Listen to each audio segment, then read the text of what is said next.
Santificação, capítulo 2. Os princípios de temperança de Daniel. O profeta Daniel tinha um caráter notável. Ele foi brilhante exemplo daquilo que os homens podem chegar a ser quando unidos com o Deus da sabedoria. Uma breve narrativa da vida deste santo homem de Deus ficou registrada para a animação daqueles que poderiam, mais tarde, ser chamados a suportar a prova e a tentação. Quando o povo de Israel, seu rei, nobres e sacerdotes foram levados em cativeiro, 4 de entre eles foram selecionados para servir na corte do rei da Babilônia. Um destes era Daniel, o qual muito cedo deu mostras da grande habilidade desenvolvida nos anos subsequentes.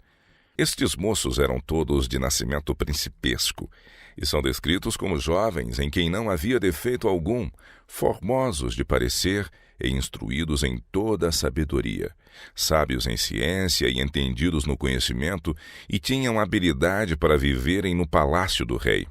Percebendo os preciosos talentos destes jovens cativos, o rei Nabucodonosor determinou prepará-los para ocuparem importantes posições em seu reino.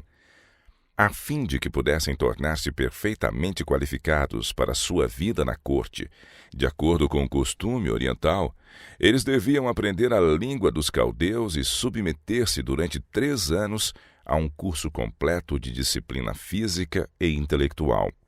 Os jovens nessa escola de preparo não eram unicamente admitidos ao palácio real, mas também tomavam providências para que comessem da carne e bebessem do vinho que vinha da mesa do rei.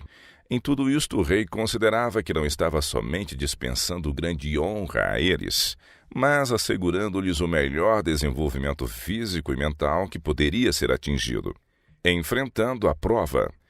Entre os manjares colocados diante do rei, havia carne de porco e de outros animais que haviam sido declarados imundos pela lei de Moisés e que os hebreus tinham sido expressamente proibidos de comer. Nisso, Daniel foi provado severamente. Deveria apegar-se aos ensinos de seus pais concernentes às carnes e bebidas e ofender ao rei e provavelmente perder não só sua posição, mas a própria vida? Ou deveria desatender o mandamento do Senhor e reter o favor do rei, assegurando-se assim grandes vantagens intelectuais e as mais lisonjeiras perspectivas mundanas? Daniel não hesitou por longo tempo. Decidiu permanecer firme em sua integridade, fosse qual fosse o resultado.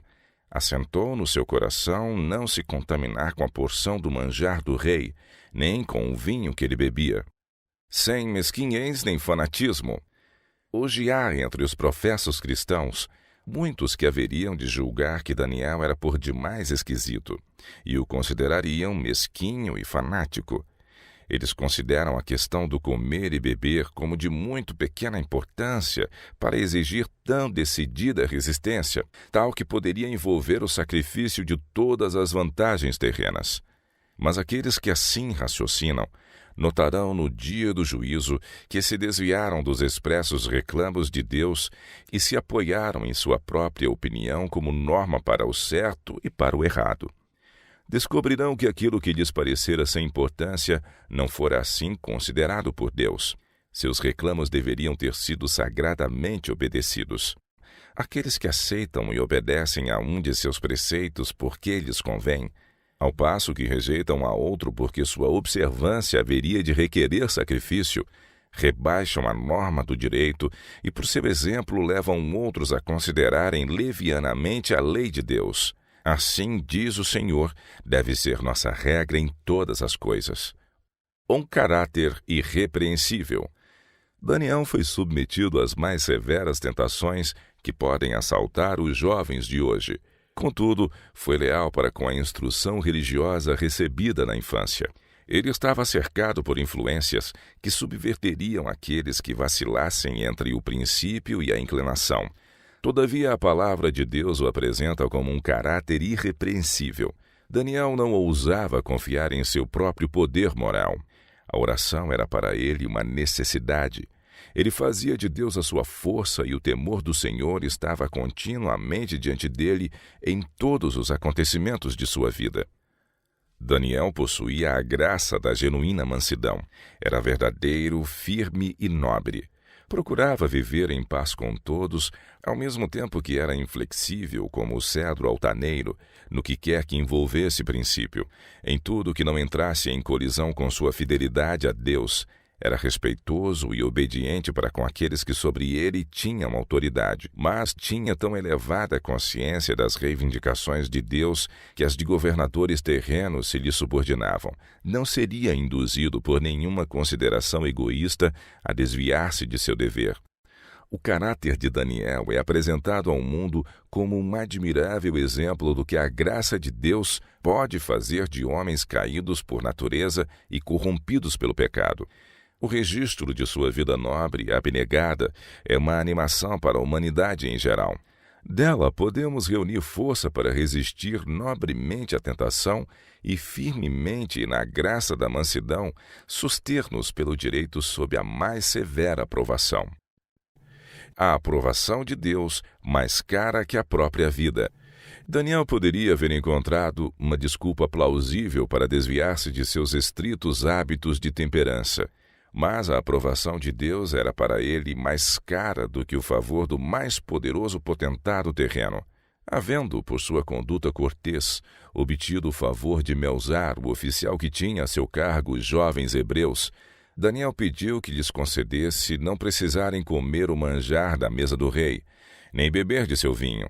Melzar temia que, condescendendo com este pedido, poderia incorrer no desagrado do rei e assim pôr em perigo sua própria vida. Semelhante a muitos presentemente, ele pensava que um regime moderado faria que estes jovens se tornassem pálidos e de aparência doentia, e deficientes na força muscular, ao passo que o abundante alimento da mesa do rei os tornaria corados e belos e promoveria as atividades física e mental. Daniel pediu que a questão se decidisse por uma prova de 10 dias, sendo permitido aos jovens hebreus, durante esse breve período, comer um alimento simples enquanto seus companheiros participavam das guloseimas do rei. A petição foi finalmente deferida e então Daniel se sentiu seguro de que havia ganho sua causa. Conquanto jovem, havia visto os danosos efeitos do vinho e de um viver luxuoso sobre a saúde física e mental. Deus defende seu servo. Ao fim dos 10 dias achou-se ser exatamente o contrário das expectativas de Melzar, não somente na aparência pessoal, mas em atividade física e vigor mental. Aqueles que haviam sido temperantes em seus hábitos exibiram uma notável superioridade sobre seus companheiros que condescenderam com o apetite. Como resultado desta prova, a Daniel e seus companheiros foi permitido continuarem em seu regime simples durante todo o curso de seu preparo para os deveres do reino. O Senhor recompensou com aprovação a firmeza e renúncia destes jovens hebreus e sua bênção os acompanhou. Ele lhes deu o conhecimento e a inteligência em todas as letras e sabedoria. Mas a Daniel deu entendimento em toda a visão e sonhos. Ao expirarem os 3 anos de preparo, quando sua habilidade e seus conhecimentos foram examinados pelo rei, entre todos eles não foram achados outros tais como Daniel, Ananias, Misael e Azarias. Por isso permaneceram diante do rei. E em toda a matéria de sabedoria e de inteligência, sobre que o rei lhes fez perguntas, os achou 10 vezes mais doutos do que todos os magos ou astrólogos que havia em todo o seu reino. O domínio próprio como condição de santificação. A vida de Daniel é uma inspirada ilustração do que constitui um caráter santificado. Ela apresenta uma lição para todos, e especialmente para os jovens. Uma estrita submissão às reivindicações de Deus é benéfica à saúde do corpo e do espírito. A fim de atingir a mais elevada norma de aquisições morais e intelectuais, é necessário buscar sabedoria e força de Deus e observar estrita temperança em todos os hábitos da vida. Na experiência de Daniel e seus companheiros, temos um exemplo da vitória do princípio sobre a tentação para condescender com o apetite. Ela mostra que, por meio do princípio religioso, os jovens podem triunfar sobre as concupiscências da carne e permanecer leais às reivindicações divinas, embora lhes custe grande sacrifício. Que seria de Daniel e seus companheiros se se tivessem comprometido com aqueles oficiais pagãos e cedido à pressão da ocasião, comendo e bebendo como era costume entre os babilônios? Aquele único exemplo de desvio dos princípios lhes teria debilitado a consciência do direito e da aversão ao mal. A condescendência com o apetite teria envolvido o sacrifício do vigor físico, a clareza do intelecto e o poder espiritual. Um passo errado teria provavelmente levado a outros, até que, interrompendo sua conexão com o céu, teriam sido arrastados pela tentação. Disse Deus: aos que me honram, honrarei. Enquanto Daniel se apegava a Deus com firme confiança, o espírito de poder profético vinha sobre ele.